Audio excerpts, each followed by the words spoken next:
Tahukah kamu, ikan dengan kepala benjol ini dahulu pernah menjadi ikan paling diminati oleh masyarakat Indonesia. Harganya pun tidak main-main, bisa mencapai jutaan, puluhan juta, bahkan ratusan juta rupiah pada saat itu. Tepatnya pada awal tahun 2000 hingga tahun 2005. Mungkin hanya Gen X dan milenial yang tahu bagaimana hebohnya ikan lohan ini pada masa itu. Semua orang mendadak menjadi pecinta ikan hias. Bahkan, tidak sedikit para penghobi ayam juga tidak mau ketinggalan mengikuti tren ikan ini. Yang paling mengejutkan pada saat itu, ada pasangan suami istri yang berantem hebat karena suaminya rela menjual barang-barang di rumahnya demi bisa membeli ikan yang satu ini. Hingga akhirnya, ikan tersebut berakhir dalam penggorengan di tangan sang istri. Kehebohan ikan hasil rekayasa genetik ini memang cukup menarik untuk dikenang.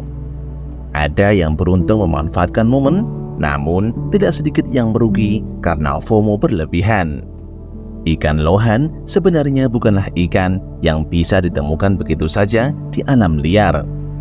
Karena ikan ini adalah hasil dari rekayasa genetik yang dikembangkan di Asia Tenggara, khususnya Malaysia dan Taiwan pada akhir tahun 90-an.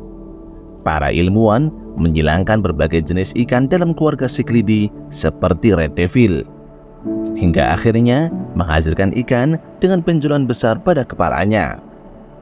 Keistimewaan ikan ini adalah semakin besar benjolan pada kepalanya, semakin mahal pula harganya. Apalagi jika di tubuhnya memiliki corak warna yang menyerupai teks tertentu. Harganya bisa langsung melambung sangat tinggi.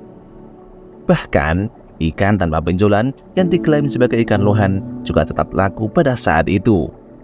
Meski kami menganggapnya mirip sekali dengan ikan mujair. Namun, begitulah kondisi pada saat itu. Media TV, koran, bahkan majalah, semuanya memberitakan ikan yang satu ini.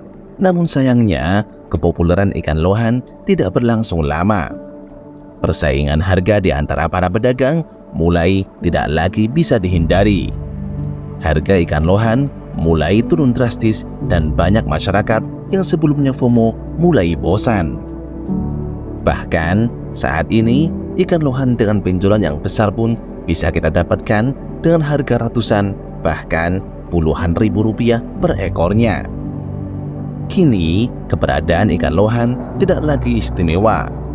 Mungkin hanya para penghobi yang asli atau mereka yang dahulu tidak mampu membelinya yang akan membelinya. Begitulah siklus yang disebut sebagai monkey business. Seperti bunga kamboja, bunga gelombang cinta, batu ake, termasuk ikan lohan ini. Itu semua mungkin bisa memberi banyak keuntungan bagi mereka yang tahu kapan harus membeli dan kapan harus menjualnya.